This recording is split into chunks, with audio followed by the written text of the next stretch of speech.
All right, so last but not least, topic for this unit, how did the nations of South America become independent? And this is kind of an offshoot of the Haitian Revolution, right?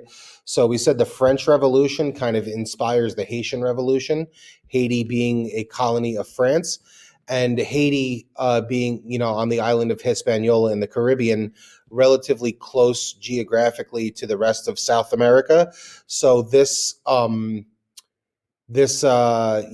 independence movements that are happening and these revolutions are kind of contagious, essentially, and that's kind of the story of how these topics are connected. So away we go. All right, here's your first slide. I'll give you a second and then we'll go over it. Tough. So Bolivar is born to a wealthy Venezuelan family. Venezuela is a country in the northern part of South America. He's born in 1783. So he's born when the French Revolution is just kind of starting to, we're getting close to the actual French Revolution. So during his formative years, the French Revolution is taking place.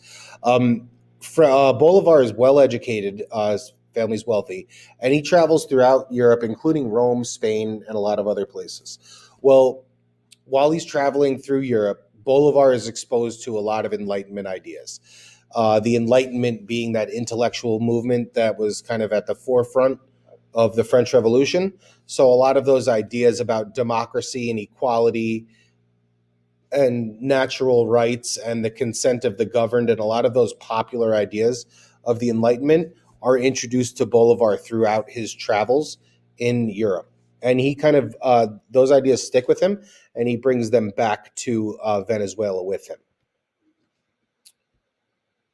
Okay, next. Not a lot here, so should go relatively quickly.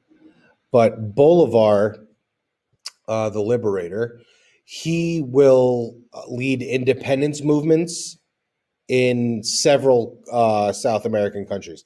You could see on the map here, Venezuela, Colombia, Panama, Ecuador, Peru, Bolivia, to name a few.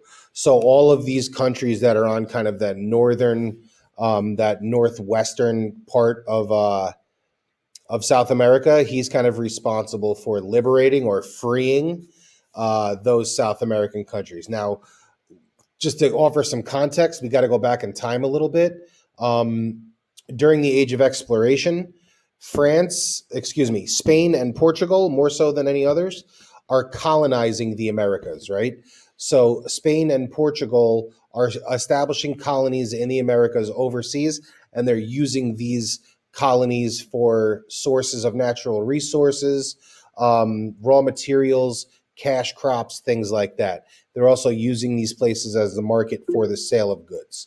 So that's the general idea here. So in the 14-year period, Bolivar is going to liberate the vast majority of these countries. And he's motivated again by those Enlightenment ideas. Okay, next guy. I'll give you a second.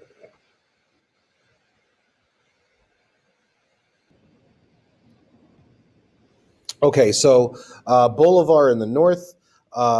This other guy, Jose de San Martin, is kind of Bolivar's contemporary and counterpart. So he's born in 1778, so right around the same time, in Argentina. So Argentina is a country all the way in the south of South America for the most part. He's also born to wealthy landowning parents. So there's certain similarities between them. Wealthy landowners. So San Martin returned to Spain, where he trained with Spanish military. So we mentioned that Bolivar spent some time in Europe, and now we're saying that San Martin went over and spent some time in Europe, specifically Spain also. So there's some similarities here. So while San Martin is in Spain, is during the time of Napoleon's conquest. So we said that Napoleon kind of dominated the whole entire continent and basically conquered everything from Spain and Portugal all the way to Russia, right? So Jose de San Martin is in Spain while Napoleon occupies Spain.